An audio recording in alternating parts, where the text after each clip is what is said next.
Would it really be Halloween, spooky times without a cat? This is Bones. He's an idiot and very tolerant of me. He's like so sweet even though he doesn't like how I'm bullying him.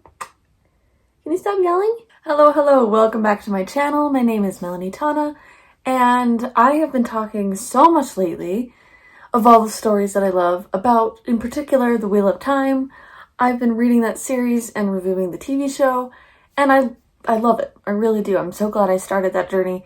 But today will be a video that anyone can watch because there are no spoilers about any of these books. I'm just talking about my tentative TBR for this fall/spooky season. I love Halloween. I love this time of year, and I'm wanting to read some spooky books, but also just some books that fit the vibe. I'm very much a mood reader. So this list I'm going to jump into is not all spooky, it's not all Halloween related necessarily, but a lot of it is just the comfort I need, the coziness I need as the air is getting colder and the leaves are changing colors, and also a bit of that spookiness just to fit the Halloween themes and time of year. So there's a bit of a range here, but they work for me. They make sense in my head. Last week I finished Legends and Lattes by Travis Baldree. This was one, obviously I've seen it around. It's a cozy fantasy story, basically about an orc who retires from her D&D type adventures to start up a coffee shop in this town. A town where people don't know what coffee is, and so she's introducing her world to it after tasting it on one of her many adventures. And as a fantasy lover and a coffee lover, I really love this book. It was so sweet. It was so nice to read. I got through it relatively quickly, which was nice. It was like not tough to get through, and it just made me like super happy. I don't know. I liked it. I liked the characters. A lot of wholesome stuff, but still an interesting plot, nothing too crazy, so it stays true to its coziness.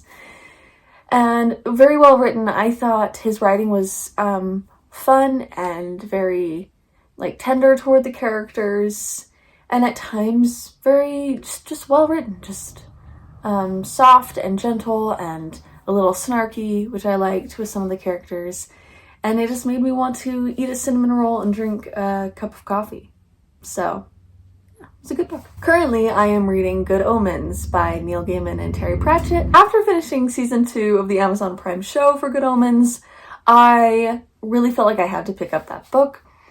The show was funny enough and enjoyable, and having read one Terry Pratchett and being a very big fan of Neil Gaiman, especially his like middle grade works, those are the ones I'm more familiar with.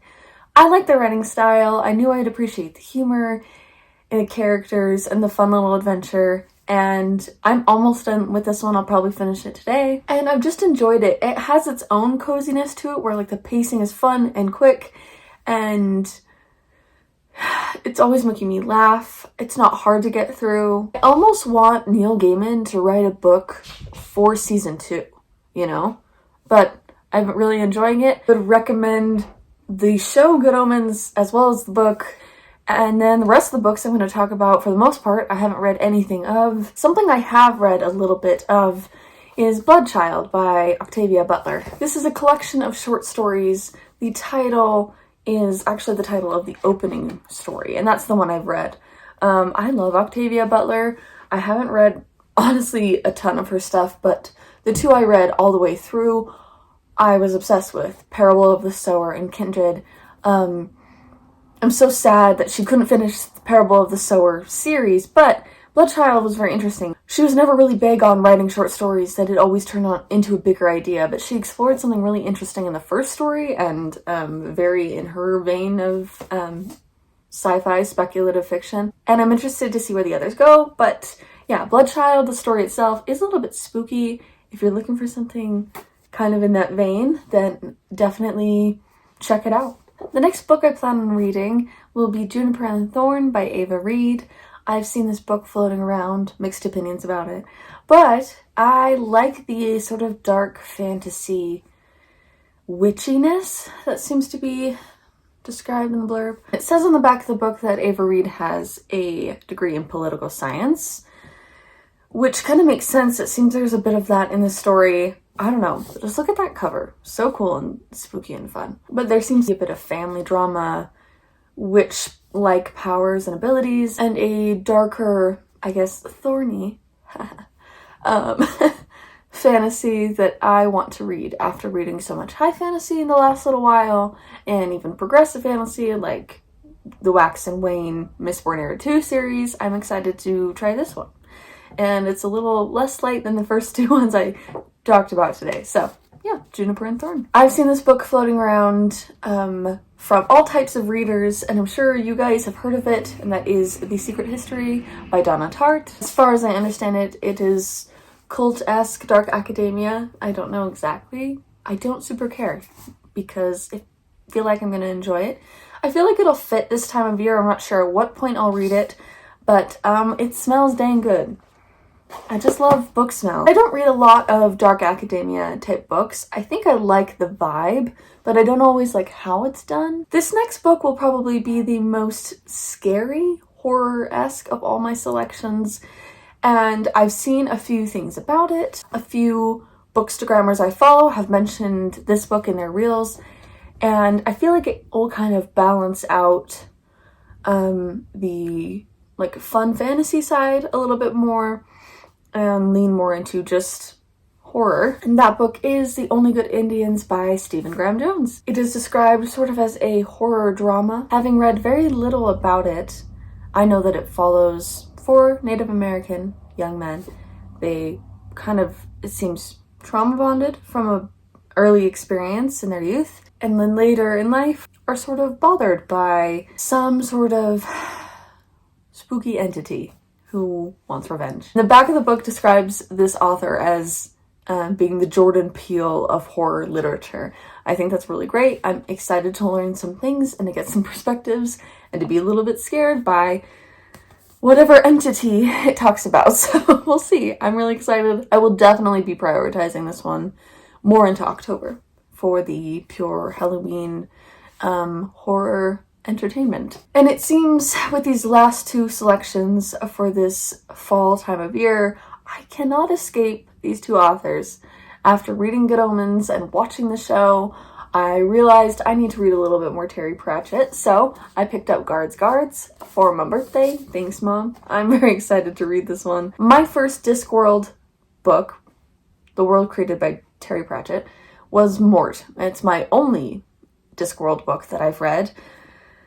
And Guards will be the second. I've heard it's a good place to start. If you guys are interested in starting, maybe we can read along and I can let you know when I'm going to be reading it. This one might also go a little bit into November just because it's fun and whimsical and will probably make me feel cozy after reading some spooky things earlier or reading some like heavier stuff. Part of the dedication says, they may be called the Palace Guard, the City Guard, or the Patrol. Whatever the name, their purpose in any work of heroic fantasy is identical. It is, round about chapter 3 or 10 minutes into the film, to rush into the room, attack the hero one at a time, and be slaughtered. No one ever asks them if they wanted to. This book is dedicated to those fine men, along with actual, specific people. But Guards. I'm super excited to read it. I love Terry Pratchett. I feel like I am allowed to say that even after reading only like 2 of his books and only 1 Discworld book. I'm already so excited to read this one. And then finally, another sort of darker book that I'm not really worried about freaking me out, just hopefully immersing me in good fiction, as he always does. That would be Neverwhere by Neil Gaiman. I love this copy. I want all of these special Neil Gaiman editions. They're so beautiful and simple, and I love the watercolor. I know very little about this book, but the vibes seem to be there. I'm really excited to explore this world Neil Gaiman has created in this book, Under the Streets of London, and I'm really interested to dive back into his prose. I love his writing. I love the worlds and characters he's created. And who knows, maybe every year around this time when the air gets a little bit chilled and I want to cuddle up under blankets, I'm going to pick up a Neil Gaiman book. It's very likely. I'm very excited for all these books. It's very exciting to pick up something a little bit different and to talk to you guys about it. I will be, of course, returning with a bunch of Wheel of Time content, especially as new episodes are released for the show. If you guys are wanting to read any of these books, please let me know in the comments which ones sounded interesting to you, or are there any books you love to read at this time of year that absolutely fit the vibe.